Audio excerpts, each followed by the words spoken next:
Wobbuffet is interesting. Before I get into it, I have to admit, I'm super biased. Wobbuffet is by far one of my favorite Pokemon, and the idea behind its design is just so cool to me. Based off a punching bag, this blue, inflated, stubby-legged creature is just perfect.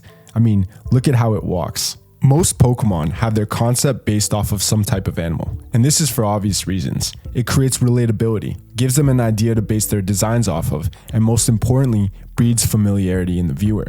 But Wobbuffet is different. It's not based off an animal, it's based off a punching bag, and I'm here for it. Its Pokedex in Pokemon Gold reads, it hates light and shock. If attacked, it inflates its body to pump up its counter-strike.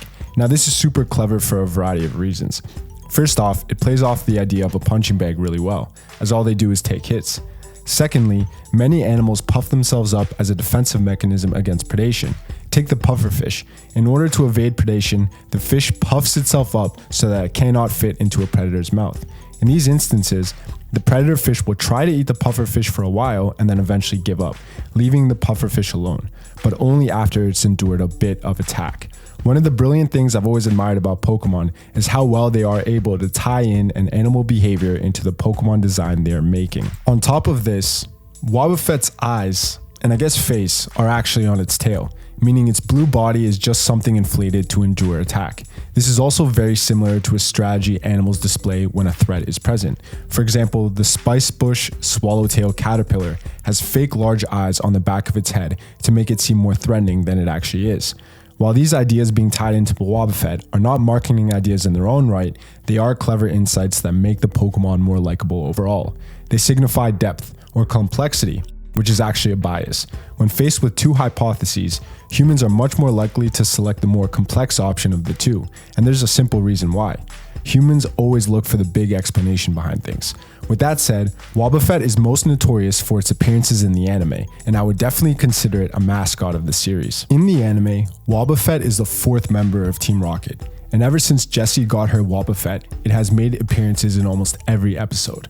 Wobbuffet is definitely the comic relief character. He emerges from his Pokeball frequently as a gag, and often at inappropriate times that always annoys Jessie. But one factor that made Wobbuffet more likable is how much Jessie is shown to truly care about him. This is showcased best in the episode Who, What, When, Where, Why Not, in which Wobbuffet temporarily went missing. Jessie was very worried and desperately went searching for him. On top of this, Wobbuffet also seems to care for Jessie deeply. This can be seen in Wayward Wobbuffet, when he was lost and imagined a cloud in the shape of Jessie, clapping and overjoyed once he noticed it. Even so, his loyalty has sometimes been in question, which I believe just adds to Wobbuffet's likability. I've stated it before, but the portrayal of a Pokemon in the anime has a large effect on how likable it is. Wobbuffet also has the element of scarcity working for it. In Heart and Gold and Soul Silver, Wobbuffet can only be found near Blackthorn City, in the dark cave down Route 45. In this cave, it has a 2% chance encounter rate, which makes it harder to obtain than other Pokemon. With that said, Wobbuffet is not popular because of how scarce it is. It is popular because of its concept, portrayal in the anime, and of course, its streak in Ubers. I mean, Wobbuffet was banned from Ubers.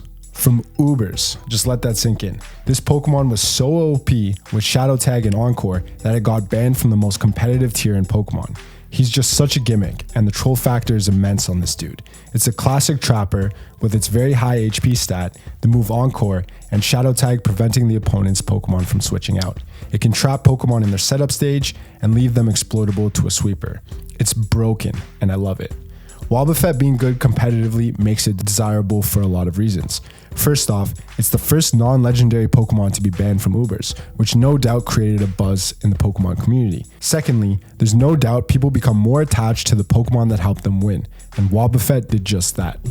Overall, Wobbuffet is a really likable Pokemon. The idea behind its design, and more importantly, how well the designers fit its ability and lore, is the primary reason behind why it's so likable.